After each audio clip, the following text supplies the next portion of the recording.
Bonjour à tous et merci de nous avoir rejoints au Regard Croisé, filmé à l'European Cyber Week. Je m'appelle Yasmine Douadi, CEO de Riskintel et CPO de Scylla. Aujourd'hui, nous recevons 3 intervenants. Je propose de faire un tour de table. Bonjour à tous, je m'appelle Tony Edouf, je suis product owner chez All4Tech. Alors All4Tech, c'est un éditeur logiciel qui est situé en Mayenne et qui produit notamment une solution d'analyse de risque. Bonjour à tous, Arnaud Puy, donc je suis directeur du développement commercial et d'innovation chez WeFirst. WeFirst, on est un opérateur français, le 5e opérateur en termes de volume de données échangées, et on a focalisé notre énergie et notre spécificité sur l'exploitation, l'opération pour le compte de nos clients d'infrastructures Wi-Fi notamment, où on va prendre en charge de A à Z le design, la construction et l'exploitation des infrastructures LAN Wi-Fi de nos clients, avec aujourd'hui plus de 200 000 points d'accès Wi-Fi déployés et opérés sur près de 20 000 sites, avec plus de 3 millions d'utilisateurs mensuels. Et aujourd'hui, WeFirst, c'est 250 collaborateurs et 20 ans d'expertise et de passion pour le sujet du Wi-Fi. Bien, bonjour et enchanté. Donc, Yann Talot-Clochard, je suis directeur du corporate marketing chez SecurIC, également en charge du périmètre commercial de l'Asie du Nord, notamment du Japon. Donc SecurIC, c'est une société fièrement bretonne, établie, qui est originellement un SMH de l'Institut Mines Télécom, qui a 11 ans maintenant.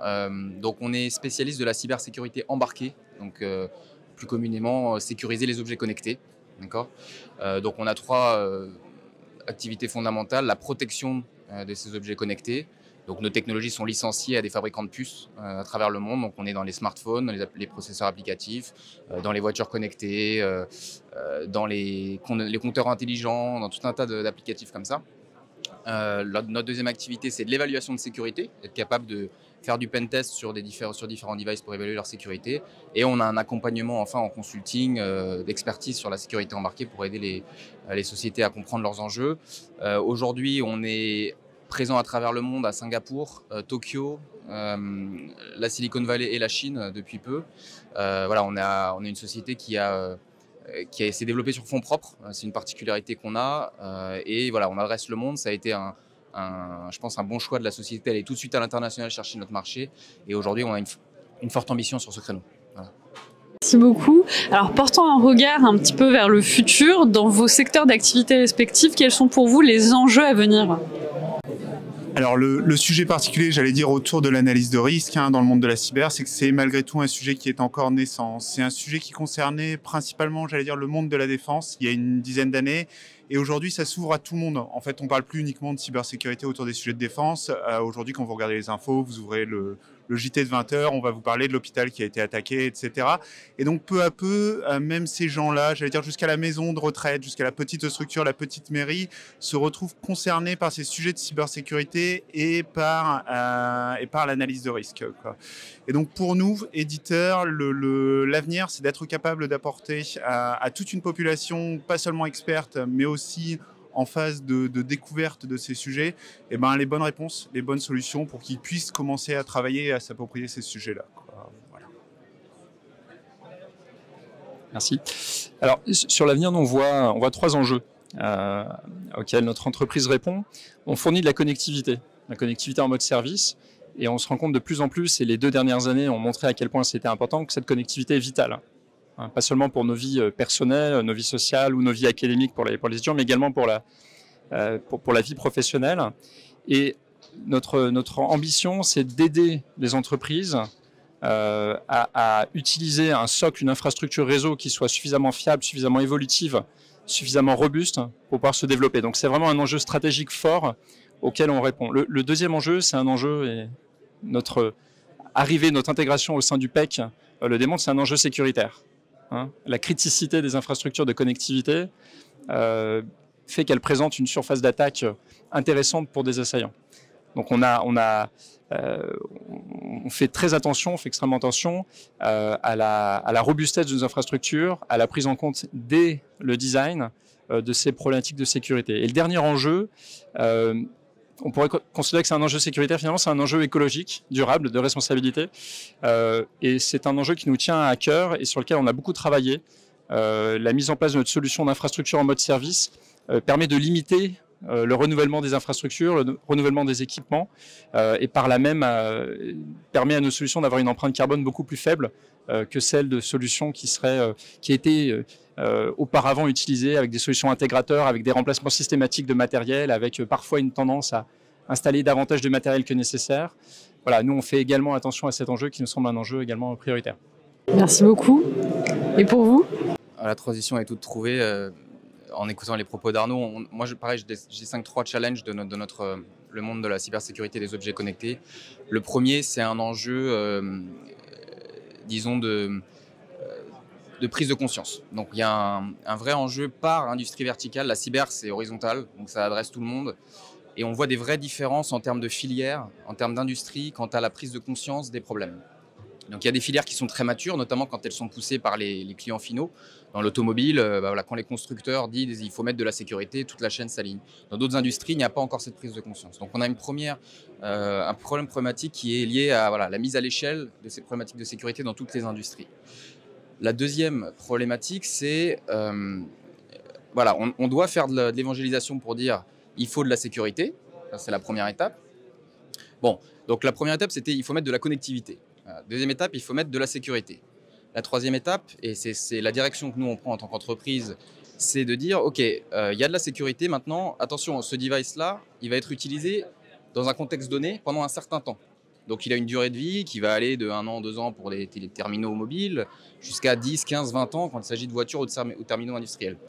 Donc comment on prend en compte ces problématiques de sécurité au cours de la vie du device? C'est un deuxième challenge qu'on voit apparaître aujourd'hui. Donc le connecter, le sécuriser et ensuite gérer cette sécurité au cours de la vie. Ça, c'est le deuxième. Et le troisième enjeu, c'est un enjeu de souveraineté. On a besoin d'être capable, ici particulièrement en France, en Europe, d'avoir une filière organisée pour être capable de répondre à ces enjeux-là, notamment dans le monde du connecté et de l'embarqué.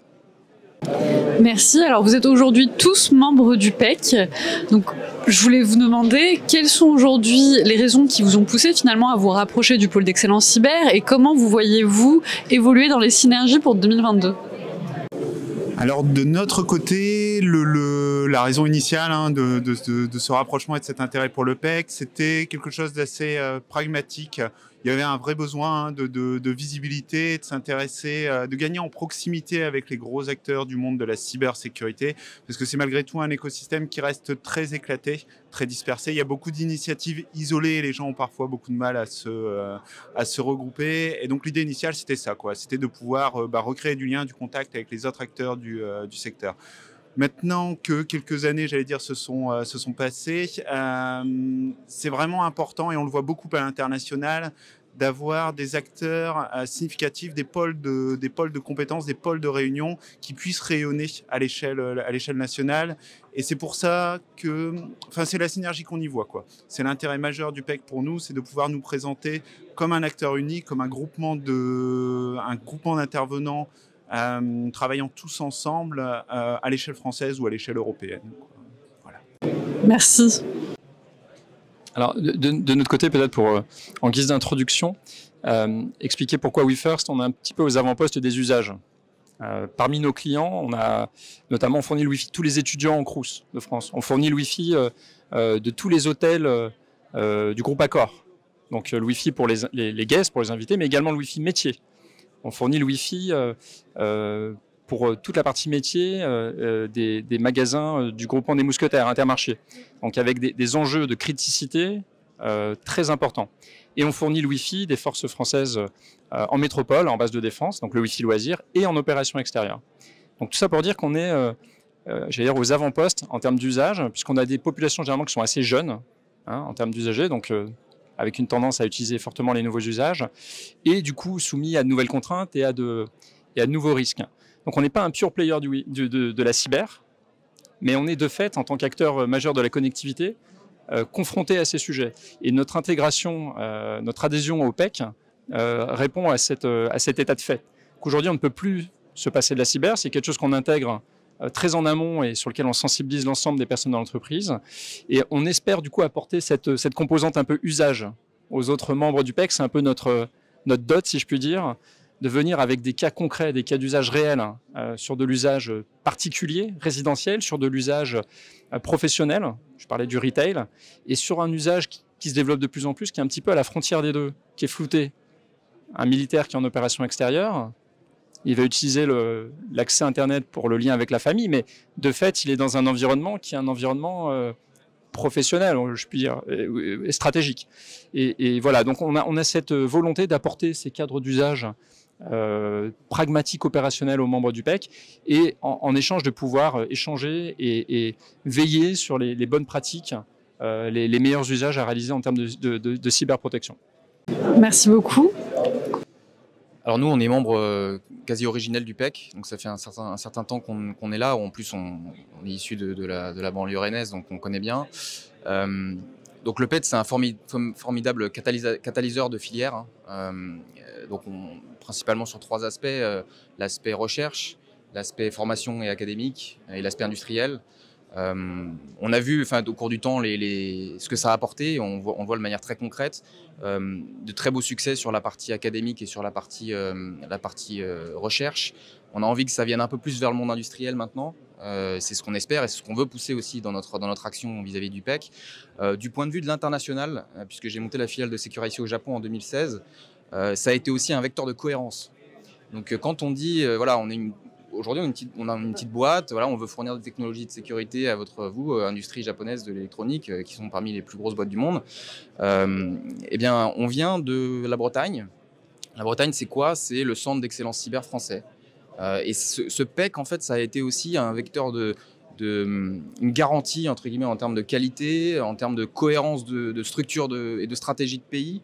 Et ça a tout de suite impacté les esprits. Donc ça nous a permis aussi, concrètement, de gagner du business face à des écosystèmes américains, face à des écosystèmes israéliens qui sont très visibles.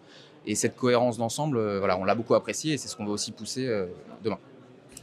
Alors aujourd'hui, on est à l'European Cyber Week. Un petit mot peut-être pour cette édition 2021 ?